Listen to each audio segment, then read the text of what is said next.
दोस्तों, आज मैं आपको इजराइल हमास वार या फिर आप कह दीजिए इजराइल पैलेस्टीन वार का जो एक छोटा सा आइडिया है मैं देना चाहता हूं। इस वीडियो पे मैं कई महीनों से काम कर रहा हूं और एक अच्छा सा डिटेल वीडियो आने वाला है कुछ समय बाद, जिसमें मैं एंटायरली कवर करने वाला हूं इजराइल और पैलेस्टीन के बीच में जो कन्फ्लिक्ट है वो 1947 से कैसे चला आ रहा है। बट मैं आपको इस वीडियो में एक छोटा सा आइडिया देना चाहता हूं, ताकि आप जब मेरा जो मेन वीडियो है जो आने वाला है उसको देखेंगे तो आप उसे कनेक्ट कर पाएंगे।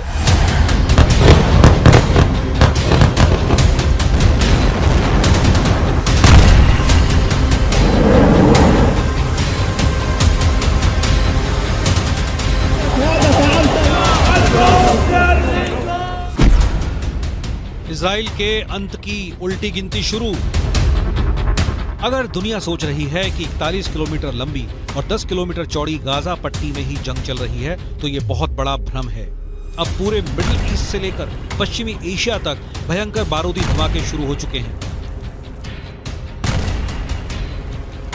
इजराइल गाजा से लेकर लेबनान तक और लेबनान से लेकर सीरिया तक 6 फ्रंट पर जंग करने का दावा कर रहा है, जबकि हमास, हिजबुल्ला और अब ईरान दावा कर रहे हैं कि उनके लड़ाके इजराइल से तब तक जंग करेंगे जब तक कि इजराइल का वजूद खत्म नहीं हो जाता।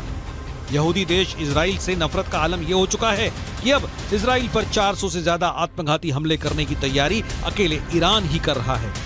ईरान ऐसा क्यों कर रहा है, इसे जरा समझ लीजिए।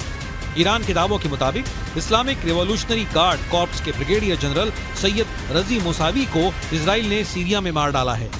दावों के मुताबिक मोसावी को हवाई हमले में इजराइल ने मारा है।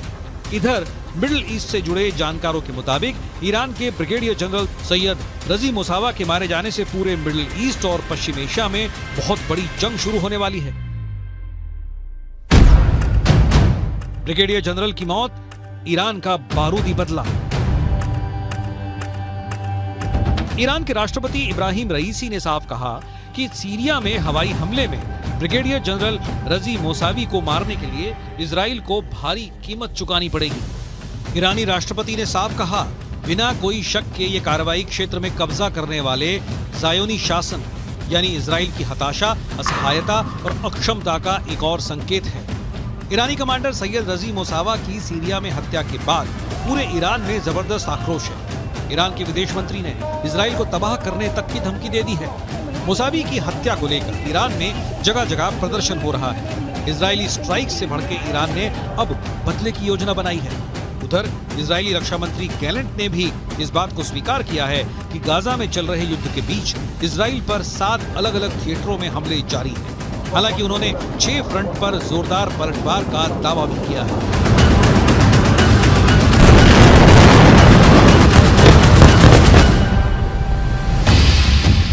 अब सवाल उठता है, आखिर इजराइल ने सीरिया में घुसकर ईरानी कमांडर ब्रिगेडियर जनरल सैयद रजी मोसावी को क्यों मार डाला? आइए कुछ और खास जानकारी भी आपसे साझा करते हैं। दरअसल ब्रिगेडियर जनरल सैयद रजी मोसावी की मौत से ईरान बुरी तरह से बौखला गया। ये पूरी डिटेल देखिए, इस वक्त आपके सामने मौजूद है। ईरान ने धमकी दी कि इजराइल के अंत की उल्टी जो गिनती है वो अब शुरू हो चुकी है। साथ ही साथ हम आपको बताने जा रहे हैं कि कैसे सीरिया के उत्तरी पूर्वी दमिश्क में IRGC के ब्रिगेडियर जनरल रजी मोसावी को मारा गया। और ईरानी मीडिया की खबर यहां पर क्या कहती है? ईरानी मीडिया की खबरों के मुताबिक ब्रिगेडियर जनरल मोसावी दोपहर 2 बजे तक ईरानी दूतावास में मौजूद थे। दूतावास दोपहर करीब 1 बजे घर में धमाका होता है और बगीचे में जाकर लाश गिर जाती है। जी हां, दोपहर 3 बजे का वो वक्त था जब ब्रिगेडियर जनरल मोसावी घर पहुंचे। घर पहुंचने के बाद ठीक उसी वक्त ईरानी दावों के मुताबिक इजराइल की 3 मिसाइलों ने ब्रिगेडियर जनरल सैयद रजी मोसावी के घर को कुछ इस तरह से उड़ा दिया। और इसके बाद आपको ये बताते हैं हुआ क्या। चश्मदीदों ने जो देखा उसके मुताबिक अब आपको बता रहे हैं।